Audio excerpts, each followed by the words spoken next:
I wanted to make sure that we address an issue that is on the mind of every single Texan that I've listened to, certainly here in North Texas, and that is the dramatic increase in property taxes that we are seeing right now under Greg Abbott's leadership. In the 7 years that he's been governor, property taxes have gone up $20 billion in the state of Texas. That's an increase of 40% over where we were when he first began. Part of the reason we wanted to be here in South Oak Cliff is we're hearing this from residents in this community. Folks who've lived here their entire lives, maybe generations in their family, who are about to get priced out of their homes and priced out of this neighborhood. Here are a few ideas that I have after listening to my fellow Texans for how we're going to get a handle on this and bring property tax relief to our fellow Texans. Number one, we do not have enough housing in this state. We're one of the fastest growing states in the union, and capacity is not keeping up with demand.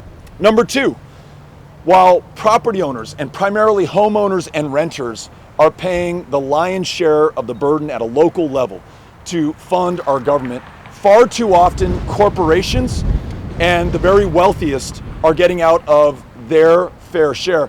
And that's because the law under Greg Abbott allows them to do that. We need fairness in appraisals, and we need fairness in what people are paying in their property taxes. Third, I'm going to work with the legislature to make sure that the state of Texas is funding its fair share of public education. It used to be historically that the state would pay 50%, the local property taxpayer would pay 50%. Under Greg Abbott, it is 60% to the local property taxpayer and only 40% at the state of Texas. You add to that this stunt that he pulled over the last 2 weeks on the US-Mexico border, which caused a spike in the increase for our cost of groceries, food in our grocery stores. Do not take my word for it. Sid Miller, a statewide elected Republican commissioner of agriculture, said the very same thing on many of your programs and in many of your newspapers. Greg Abbott is causing inflation at the grocery store. On marijuana, I don't know that there's an issue that more people in Texas agree on than that one. As you know, almost every state in the union has addressed this issue except for the state of Texas. And in a country that incarcerates more people than any country on the planet, we are the state that incarcerates more of our own than any other state. And disproportionately, those are black and brown Texans who are arrested for nonviolent offenses, including possession of marijuana, which is legal in most of the rest of the country.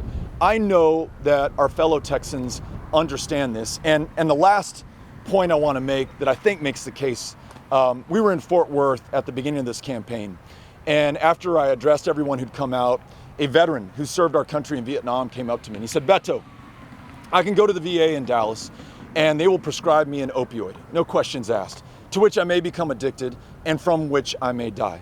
But if I want to use marijuana, which is the one way I'm able to deal with my post-traumatic stress disorder from my service to our country in Vietnam, I'm somehow a criminal in the eyes of the law. I want to make sure every veteran who has served this country, if that is the way in which they're going to be able to deal with their symptoms from service, that they are able to do that. They're able to do that freely and without risk of being incarcerated in this state. This is something most Texans understand and will get behind."